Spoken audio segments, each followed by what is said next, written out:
नमस्कार। आज बात करते हैं एक ऐसी शख्सियत की जिन्होंने 19वीं सदी के भारत में उस सिस्टम को हिलाकर रख दिया जिसे लोग सदियों से खैर अटूट मानते आए थे। जी हां, हम बात कर रहे हैं महात्मा ज्योतिबा फुले की, भारत की सामाजिक क्रांति के जनक और बराबरी की लड़ाई के एक असली नायक। लेकिन उनकी कहानी में आगे बढ़ने से पहले जरा एक सवाल पर गौर करते हैं कि आखिर कोई उस सिस्टम को कैसे तोड़ सकता है जो सदियों की गैर बराबरी पर टिका हो। सोचिए, यही वो पहाड़ जैसी चुनौती थी जिसका सामना ज्योतिबा फुले ने किया था। तो चलिए जरा उस दौर की कल्पना करते हैं। 19वीं सदी का भारत, एक ऐसा समाज जो जाति की बेड़ियों में पूरी तरह से जकड़ा हुआ था। यहाँ शिक्षा या कहिए ज्ञान कुछ गिने चुने लोगों का ही हक था, उनकी जागीर थी। और महिलाओं और जिन्हें निचली जातियां कहा जाता था, उनके लिए तो बुनियादी इंसानी हक भी किसी सपने जैसा था। बस इसी घुटन भरे माहौल में फूले की क्रांति की चिंगारी ने आग पकड़ी। और इस सिस्टम को चैलेंज करने का जिम्मा उठाया ज्योतिराव गोविंदराव फूले ने। उनका जन्म 1827 में हुआ था, माली समुदाय में, जिसे उस समय के समाज में आप जानते हैं नीचा दर्जा दिया जाता था। उनके जीवन के कुछ शुरुआती पड़ावों पर नजर डालते हैं। 1827 में जन्म हुआ। 1840 में सिर्फ 9 साल की सावित्रीबाई से उनकी शादी हुई। लेकिन इसके बाद उन्होंने जो किया वो उस जमाने में किसी ने सुना तक नहीं था। उन्होंने अपनी पत्नी सावित्रीबाई को खुद पढ़ाना लिखाना शुरू किया। सोचिए उस दौर में ये कितना बड़ा, कितना क्रांतिकारी कदम रहा होगा। और बस यहीं से 1848 में जो एक बड़ी क्रांति शुरू होने वाली थी, उसकी नींव रखी जा चुकी थी। फूले की इस क्रांति का सबसे पहला और सबसे ताकतवर हथियार क्या बना? शिक्षा। उन्होंने तय किया कि वो इस गैर बराबरी की जड़ पर ही वार करेंगे। और यहीं पर उनकी दूर की सोच, उनका विजन दिखाई देता है। साल था 1848। ज्योतिबा और सावित्रीबाई ने मिलकर पुणे में भारत का पहला लड़कियों का स्कूल खोला। जरा सोचकर देखिए इस एक कदम का मतलब। उन्होंने एक ही वार में 2 दीवारों को तोड़ा। पहली, जाति व्यवस्था की दीवार, जो शूद्र अतिशूद्र यानी शोषित जातियों को ज्ञान से दूर रखती थी। और दूसरी, पितृसत्ता की दीवार, जो औरतों को घर में बंद रखती थी। मतलब ये तो बिल्कुल एक तीर से 2 निशाने लगाने जैसा था। पर यह रास्ता फूलों का नहीं, कांटों से भरा था। समाज तो जैसे आग बबूला हो गया।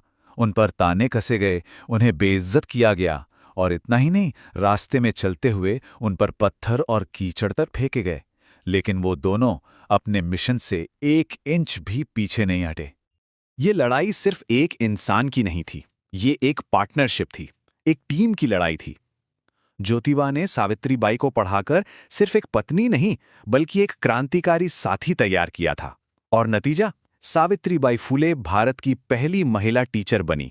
इतिहास ने इस जोड़ी को भारत के सबसे प्रेरणादायक सुधारकों में से एक के तौर पर हमेशा के लिए दर्ज कर लिया। लेकिन फुले का विजन सिर्फ एक स्कूल खोलने से कहीं ज्यादा बड़ा था। वो ये बात अच्छी तरह जानते थे कि अगर किसी सिस्टम को सच में चुनौती देनी है तो उसके सामने नए मजबूत संस्थान खड़े करने होंगे। और इसी कोशिश की नींव बना 1873 में बनाया गया सत्यशोधक समाज, मतलब सत्य की खोज करने वालों का समाज। इसका मकसद बिल्कुल सीधा और साफ था, जाति व्यवस्था को जड़ से उखाड़ फेंकना और शोषित वर्गों यानी शूद्र अतिशूद्रों के हकों के लिए लड़ना। और इनके लक्ष्य बहुत ही साफ और क्रांतिकारी थे। इन्होंने जाति व्यवस्था और ब्राह्मणवादी वर्चस्व को सीधी चुनौती दी। सबके लिए शिक्षा और जेंडर इक्वालिटी यानी लैंगिक समानता की वकालत की। और सिर्फ इतना ही नहीं, उन्होंने बिना ब्राह्मण पुजारियों के शादियां करवाने की एक नई प्रथा शुरू की, जो उस समय के धार्मिक ढांचे पर एक सीधा हमला था। फुले का ये संघर्ष, इंसानी गरिमा के लिए ये लड़ाई सिर्फ शिक्षा या सामाजिक संगठनों तक ही नहीं रुकी, ये समाज के हर उस कोने तक पहुंची जहां भी कोई पीड़ित था। उनका एक और बहुत शक्तिशाली हथियार था उनका लेखन।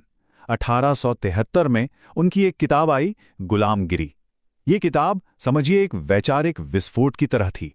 इसमें उन्होंने तर्क दिया कि ये जो जाति व्यवस्था है, ये सिर्फ समाज का बंटवारा नहीं है, बल्कि ये एक गहरी मानसिक गुलामी है जिसे धार्मिक ग्रंथों का सहारा लेकर लोगों पर थोपा गया है। उनका एक वाक्य उनकी पूरी फिलॉसफी का सार बता देता है। जात पात तोड़ो, मनुष्य को मनुष्य समझो।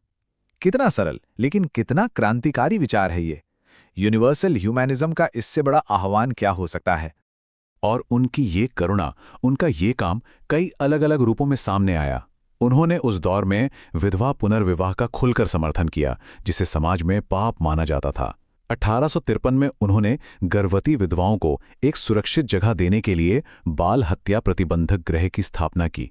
और यही नहीं, उन्होंने साहूकारों के शोषण के खिलाफ किसानों के हक की लड़ाई भी लड़ी। ज्योतिबा फूले का काम 19वीं सदी में ही खत्म नहीं हो गया। उनकी विरासत, उनकी लेगेसी आज भी उतनी ही जरूरी है। चलिए देखते हैं कैसे। उनकी उपलब्धियों की लिस्ट देखेंगे तो वो असाधारण है। उन्हें भारत की सामाजिक क्रांति का जनक कहा जाता है, महिला शिक्षा की शुरुआत करने वाला माना जाता है और जाति विरोधी आंदोलन का एक मजबूत स्तंभ। और इसीलिए 1888 में उनके इन महान कामों के सम्मान में लोगों ने ही उन्हें महात्मा यानी महान आत्मा की उपाधि दी। और शायद उनकी सबसे बड़ी विरासत ये है कि बराबरी और सामाजिक न्याय के उनके विचारों ने सीधे सीधे डॉक्टर B.R. अम्बेडकर को प्रेरित किया, जिन्होंने भारत का संविधान लिखा। कहा जा सकता है कि फूले के क्रांतिकारी विचार आज के आधुनिक लोकतांत्रिक भारत के ताने बाने में कहीं न कहीं बुने हुए हैं। तो आखिर में एक सवाल फिर खड़ा होता है। ज्योतिबा फूले ने 150 साल पहले नाइंसाफी के खिलाफ जो मशाल जलाई थी, आज उसकी लौ कितनी रोशन है? हम सब मिलकर उस क्रांति को कितना आगे ले जा पाए हैं? और सबसे जरूरी सवाल, अभी कितना लंबा सफर तय करना बाकी है?